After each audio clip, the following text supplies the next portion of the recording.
buenas tardes, hermanos, ¿cómo están? Me da mucho gusto estar aquí frente a ustedes y ser el mensajero.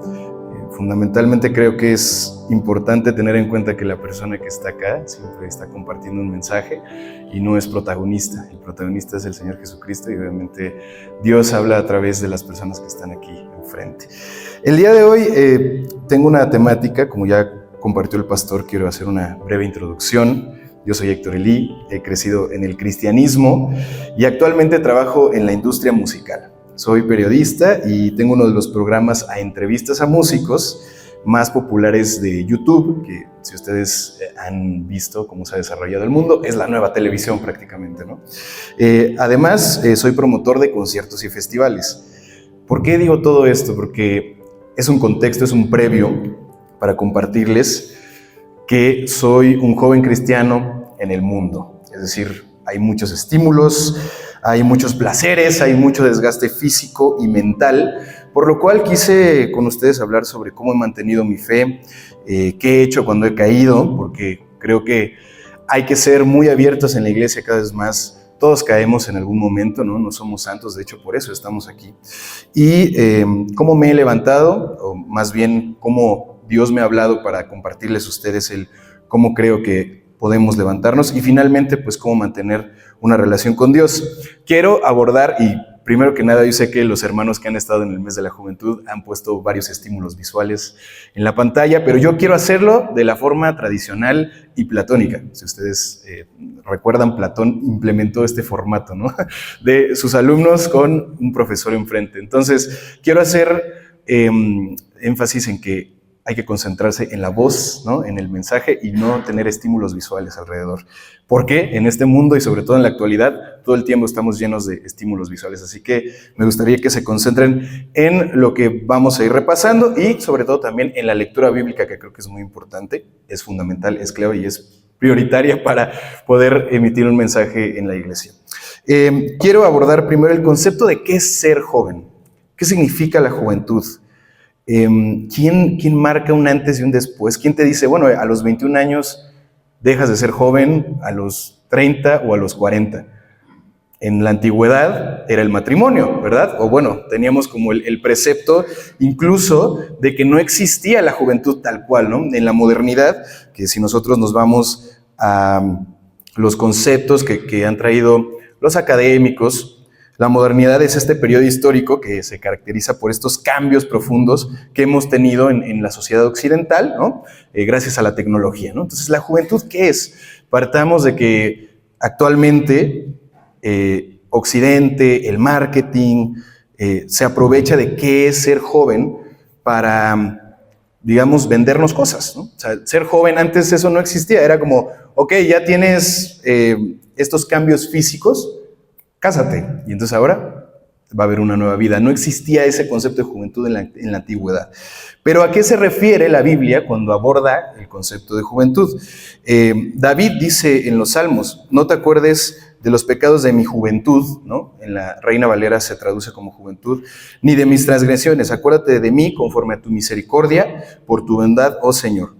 Y me parece que hay que interpretar juventud como un símil de inmadurez en muchas ocasiones, ¿no? La inmadurez creo que está muy relacionada a la juventud, la rebeldía, ¿no? Creo que esa energía rebelde se necesita siempre, pero con mesura. Y creo que aquí David está abordando la juventud desde esa perspectiva y no tanto como un periodo determinado, ¿no? De edad, ¿no? Como de los 11 a los 21 o de los 18. Eso sirve más que nada, como ya lo hemos dicho, para segmentar, para agrupar en la modernidad. Y ser joven implica estar relacionado muchas veces con los placeres, ¿no? Cuando uno empieza a crecer, empieza a desarrollar cierto tipo de gusto por cosas que a lo mejor son tabús, ¿no? Y que en la misma iglesia a lo mejor no nos hablan de ello, no nos explican porque pues son pecado o porque son cosas que no tendríamos que hacer. Pero es necesario platicar, ¿no? de estos estímulos a los que estamos expuestos y del mundo. El concepto del mundo en la Biblia es esta parte inherente de la humanidad, que tenemos una naturaleza pecaminosa. El pecado, sobre todo, se refiere no a cometer un acto y que tengas que ser castigado por ello, sino el alejarte de Dios, ¿no? Ese en esencia fue el pecado original, que le dicen así en la Iglesia Católica. Cuando Adán y Eva se alejan de Dios, se alejan de la instrucción de no comer del fruto, en el Génesis, y partiendo de esta perspectiva de qué es ser joven, de que estamos expuestos a placeres, ¿no? El placer, hay que recordar que es algo muy efímero, y digamos que en la Biblia hay varios casos donde gente que se tiene en un pedestal ha fallado, ¿no? Ha cometido errores, ha pecado, se ha alejado de Dios. Y quiero que vayamos a la historia de David y Betsabé. Vamos a 2 de Samuel, hermanos, me gustaría que vayamos a ese pasaje de la Biblia. 2 de Samuel 11, del 1 al 21 vamos a leer. Vamos a leer bastante, pero es para tener un buen contexto. Dice así, 2 de Samuel 11, del 1 al 21. Aconteció al año siguiente, en el tiempo que salen los reyes a la guerra, que David envió a Joab y con él a sus siervos y a todo Israel, y destruyeron a los amonitas y sitiaron a Rabá. Pero David se quedó en Jerusalén. Y sucedió un día, al caer la tarde, que se levantó David de su lecho y se paseaba sobre el terrado de la casa real. Y vio desde el terrado a una mujer que se estaba bañando, la cual era muy hermosa. Envió David a preguntar por aquella mujer y le dijeron: aquella es Betsabé, hija de Eliam, mujer de Urías Eteo. Y envió David mensajeros y la tomó y vino a él, y él durmió con ella. Luego ella se purificó de su inmundicia y se volvió a su casa. Y concibió la mujer y envió a hacerlo saber a David, diciendo: estoy encinta. Entonces David envió a decir a Joab: envíame a Urías Eteo. Y Joab envió a Urías a David. Cuando Urías vino a él, David le preguntó por la salud de Joab y por la salud del pueblo y por el estado de la guerra. Después dijo David a Urías: desciende a tu casa y lava tus pies. Y saliendo Urías de la casa del rey, le fue enviado presente de la mesa real. Mas Urías durmió a la puerta de la casa del rey con todos los siervos de su señor y no descendió a su casa. E hicieron saber esto a David diciendo: Urías no ha descendido a su casa. Y dijo David a Urías: ¿no has venido de camino? ¿Por qué? Pues no descendiste a tu casa. Y Urías respondió a David: el arca e Israel y Judá están bajo tiendas, y mi señor Joab y los siervos de mi señor en el campo. Y había yo de entrar en mi casa para comer y beber y a dormir con mi mujer, por vida tuya y por vida de tu alma, que yo no haré tal cosa. Y David dijo a Urías: quédate aquí aún hoy y mañana te despacharé. Y se quedó Urías en Jerusalén aquel día y el siguiente. Y David lo convidó a comer y a beber con él hasta embriagarlo. Y él salió a la tarde a dormir en su cama con los siervos de su señor, mas no descendió a su casa. Venida la mañana, escribió David a Joab una carta, la cual envió por mano de Urías. Y escribió en la carta diciendo: poned a Urías al frente en lo más recio de la batalla y retiraos de él, para que sea herido y muera. Así fue que cuando Joab sitió la ciudad, puso a Urías en el lugar donde sabía que estaban los hombres más valientes. Y saliendo luego de la ciudad, pelearon contra Joab y cayeron algunos del ejército de los siervos de David, y murió también Urías Eteo. Entonces envió Joab e hizo saber a David todos los asuntos de la guerra, y mandó al mensajero diciendo: cuando acabes de contar al rey todos los asuntos de la guerra, si el rey comenzar a enojarse y te dijere: ¿por qué os acercasteis demasiado a la ciudad para combatir? ¿No sabías lo que suelen arrojar desde el muro? Hermanos, vemos aquí al rey David, a un rey prometido al pueblo de Israel, al ungido de Israel, tener un acto pecaminoso, no solamente porque le gane el placer, porque ve a una mujer desnuda desde su terraza y dice: bueno, quiero estar con ella, sino que además manda matar al esposo de la mujer, y entonces empieza a complotar, empieza a tener David estos pensamientos sucios. Impresionantemente uno dice: pero ¿cómo es que el que escribió los salmos hizo esto? ¿No? Pero sí, así es. Todos, hermanos, tenemos estos actos de inmadurez, ¿no? Que si nosotros nos ponemos a pensar en la juventud, creo que tiene que ver con eso. Creo que hay una relación muy importante entre ambas cosas.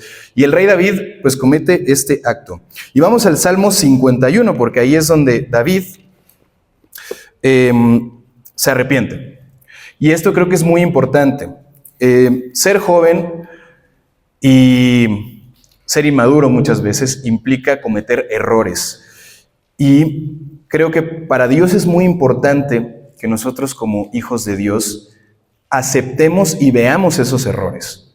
Porque muchas veces nos hacemos de la vista gorda, como dicen en México, ¿no? Entonces, eso es algo que a Dios no le gusta y a Dios, digamos, considera que es lo que tenemos que hacer, ver los errores, aceptarlos y arrepentirnos. Y en el Salmo 51, David escribe uno de los salmos más hermosos que podemos tener en la Biblia, relacionados con el arrepentimiento.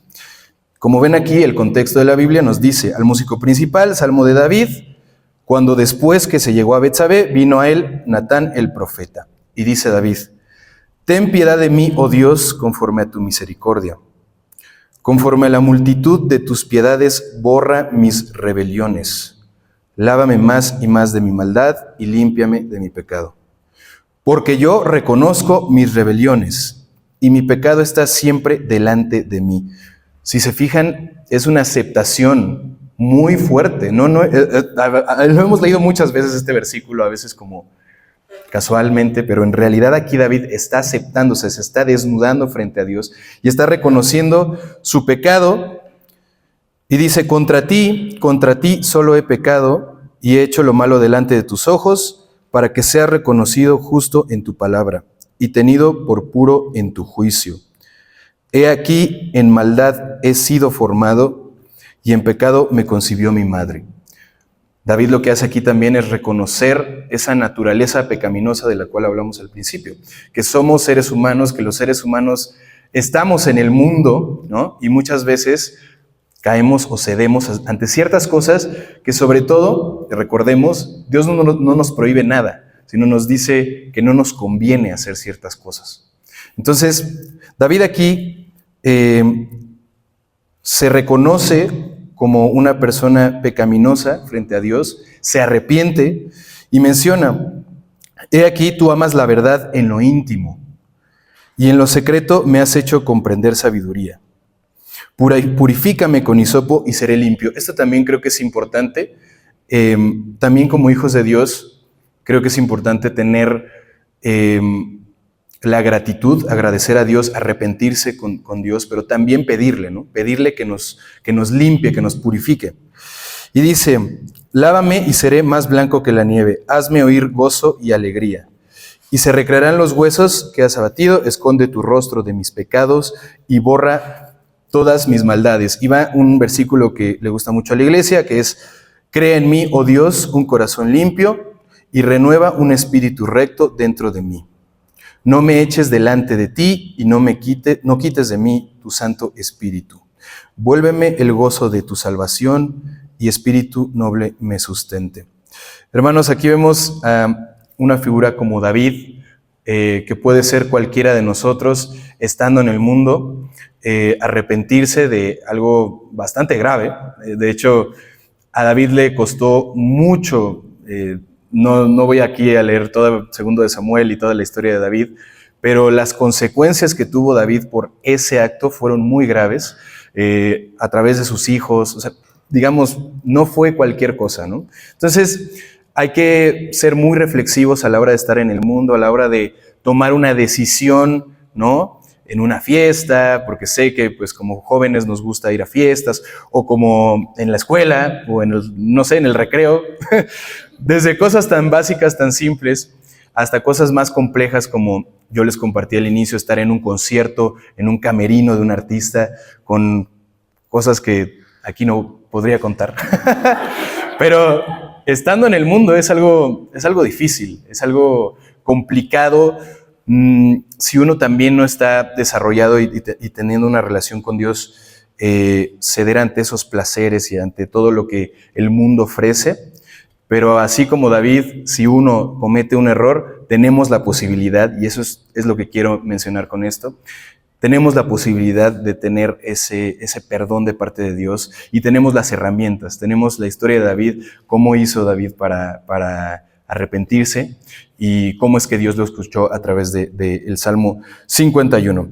Ahora, ¿cómo mantenerse fiel, ¿no? Con Dios? ¿Cómo tener una perspectiva donde no perdamos el suelo, no perdamos el piso, no nos confunda la gente sobre lo que creemos? Y está la historia de Daniel, una historia también muy bonita y muy pesadita para Daniel, que lo metieron con los leones. Pero bueno, vayamos a Daniel 1, si les parece bien. A Daniel 1, vamos a leer rápidamente la historia de Daniel. Y me gustaría que alguien me apoye por acá a leer la historia. Quien lo tenga. ¿Ya? ¿Sí? Perfecto. Si quieres, pasa acá. Daniel y sus compañeros en Babilonia. En el año tercero del reinato de Joacim, el rey de Judá, vino Nabucodonosor, rey de Babilonia, a Jerusalén y la sitió. Y el Señor entregó en sus manos a Joacim, rey de Judá, y aparte de los utensilios de la casa de Dios, y los trajo a tierra de Sidón, a la casa de su Dios, y colocó los utensilios en la casa del tesoro de su Dios. Y dijo el rey Aspenaz, jefe de sus eunucos, que trajese de los hijos de Israel el linaje real de los príncipes, muchachos en quienes no hubiese tacha alguna, de buen parecer, enseñados en toda sabiduría, sabios en ciencia y de buen entendimiento, e idóneos para estar en el palacio del rey, y que les enseñase las letras y lengua de los caldeos. Y le señaló al rey ración para cada día de la provisión de la comida del rey y del vino que él bebía, y que los criase 3 años para que al fin de ellos se presenten delante del rey. Entre estos estaban Daniel, Ananías, Misael y Azarías de los hijos de Judá. A estos el jefe de los eunucos puso nombres, puso Daniel, Beltasazar, Ananías, Sadrach, a Misael, Mesac y Azarías, Abednego. Y Daniel propuso en su corazón no contaminarse con la porción de la comida del rey y con el vino que él bebía. Y dio por tanto al jefe de los eunucos que no se obligase a contaminarse. Correcto. Gracias. Daniel, el contexto es muy importante, hermanos, para tener, creo, una lectura correcta de la Biblia. Daniel está obviamente en un proceso donde Babilonia, Nabucodonosor, hay un proceso de invasión por parte de gente que no cree en lo que cree Daniel, que es en Dios, básicamente. Y si ustedes ven aquí, a pesar de que él está en medio de esa invasión llena de gente que no cree en lo mismo que él, Daniel propone en su corazón no contaminarse con la porción de la comida del rey, ni con el vino que él bebía. Vemos aquí que como hijos de Dios debemos de tener esa firmeza para no caer ante cosas que no nos convienen, ¿no? Más allá del pecado y tener esto como si fuera un tabú, ¿no? Porque tenemos que hablar de las cosas, me parece que el alejarse de Dios, sí hay cosas que son muy notables, ¿no? ¿Qué me va a hacer alejarme de Dios? Bueno, puede haber muchas cosas que te pueden alejar de Dios, ¿no? Hay cosas que más allá de los tabús o más allá de las prohibiciones, que eso es a lo que voy, uno tiene que mantenerse firme para no alejarse de Dios, porque no conviene. No sé si han escuchado, hermanos, y aquí los jóvenes que están enfrente, la frase de, tú pruébalo para que pues, nadie te diga qué sabe o nadie te diga cómo se sintió o qué. Bueno, yo les digo, eso no está bien. no conviene y justamente Dios nos remarca a través de las historias, como la historia de Daniel, esa firmeza que tuvo él para no caer, para no beber del vino del rey, ¿no? Y pues el hecho de que él siguiera creyendo en Dios lo llevó al foso de los leones, ¿no? Incluso hay veces en los que estamos en momentos donde Dios nos puede poner a prueba hasta ese límite de meternos a una fosa con los leones. Y cuando uno está en la fosa con los leones, lo único que puede hacer es estar con Dios y seguir siendo firme, porque no conviene probar, no conviene estar en el mundo sin tener la firmeza y sin tener la capacidad de tener una relación con Dios, hermanos. Y bueno, esto fue algunas de los pensamientos y también de las lecturas bíblicas que yo quise hacer con ustedes el día de hoy. Muchas gracias al pastor por invitarme. Y bueno, pues creo que mantener una relación con Dios siempre es clave en nuestra juventud.